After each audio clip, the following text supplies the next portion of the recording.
previous episode, I created that one. Now, it said meet my friend, but when I wasn't recording, here right came up. The freaking thing just like blew up. Oh, that's a true. Charlotte said, no, we ran on this for the elections. This is what we're going to do. You're going to have to live with it. So the state legislature responded with what's called House Bill 2, HB2, which got rid of a lot of those protections for the LGBT group. They are now being called bigoted, and that's where it stands. I'm serious. I'm not lying. Nobody's playing games except my friend building a house. Like, are they talking about me? I'm not bigoted. They see this as common sense stuff. But the people who push the bill in Charlotte very strongly that this is their natural right. But it's causing more havoc, making more of a difference in the gubernatorial race and state races than it is for the Senate and the House, right? Okay. Bob. I'm a Because the YouTuber. governor, he can't change the law. The legislature Don't you know has to, that? but he did sign it. He could have vetoed it and said, let's go. That's loud. I don't think anybody can hear that. And so they're making him the face of it, even though it's really the legislature that has to make an action on it. Got it, Bob. Thanks very much. Donald Trump's about to take the stage in New Hampshire, which is the scene of his very first primary win, you may recall. But right now, the Real Clear Politics average in the Granite State shows Hillary Clinton with a 5-point lead in a 4-way race. And earlier today, Trump's much anticipated appearance on the Dr. Oz show aired. And here is a clip. Can I read it to you real quickly, and I'll try to quickly interpret it. Cholesterol's, we're 6'3", 236 pounds. Cholesterol's 169. The HDL, which is the healthy cholesterol, 63. The lousy LDL cholesterol is 94. Those are good numbers. Triglycerides are 61. That's the amount of fat in your blood. The PSA, like the other letter that was published earlier, is 4.15, which is very low. Blood pressure 116/70. Blood sugar 99. Good. 116. Yeah. I mean, I've always been lucky with blood pressure. Hello. Of mine having these records, I've been really happy, and I send them on the way. That's how. National correspondent John Roberts is at that Trump rally in New Hampshire.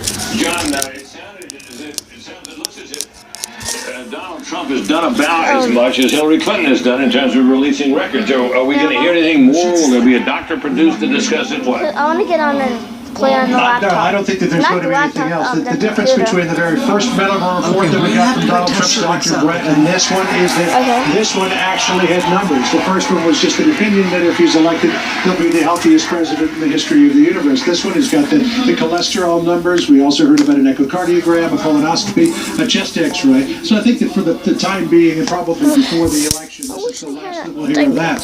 Something new happening tonight, though, that's very interesting. Donald Trump tried to show a rhythm cheer. He was doing an economy speech earlier. He's got their rally tonight, but he will be appearing on the Jimmy Fallon show. And spoiler alert here, Jimmy Fallon actually talked Donald Trump, but I've seen the clip of this. We hope to have it for you, Brett, but it's a little delayed coming. Jimmy Fallon talked Donald Trump into allowing him to mess up his hair.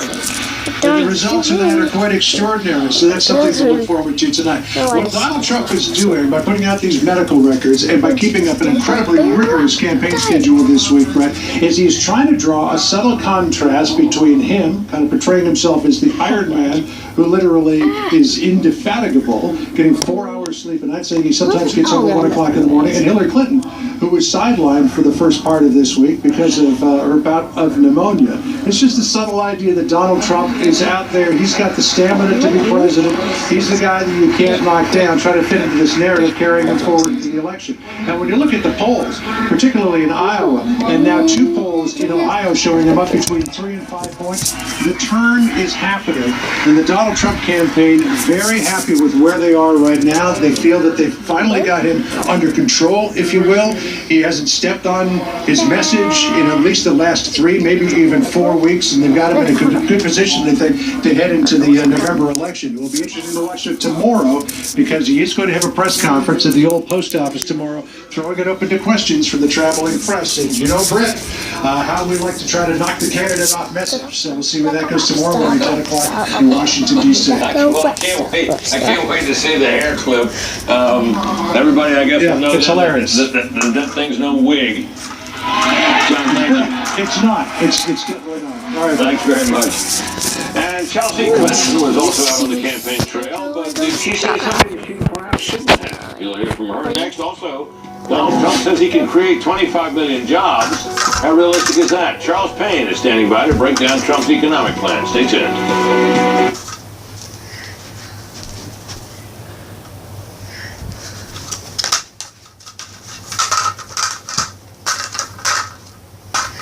They are campaigning, and people on the Clinton campaign probably weren't necessarily too happy about how she elaborated on her mother's health. Take a listen. I just was so grateful that I got a chance to take care of her for a little while. I mean, she's taken care of me my whole life, and she's just indefatigable. I mean, I don't think I've ever seen her so tired, and she was tired because she has pneumonia, and that's miserable.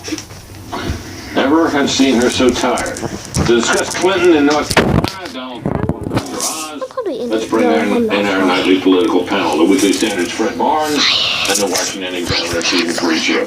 Well, first of all, what about after, Hillary wants us all to believe that she's fully recovered, that she's got the pneumonia under control, back out on the campaign trail, and we find that just a few days ago her daughter had never seen her so tired. Does that make any difference? Does that help anything, Susan? Well, she sounded better today. She still sounded a little sick to me. Yeah. I think it matters just depending on what happens next. If she stays healthy and she starts to sound a little more robust, and we don't have more incidents like what happened on Sunday, maybe none of this will matter much in the end, other than contributing to the whole theme of duplicity, where you have the server, the emails, no big deal here, nothing to look at. I wasn't really sick, I had the flu, it was pneumonia. If they're not entirely certain, they're getting... And voters think, she's sick.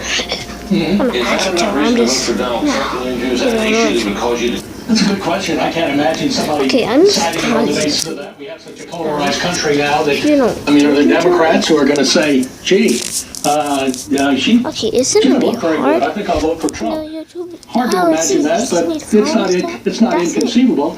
I thought Chelsea was pretty much on message.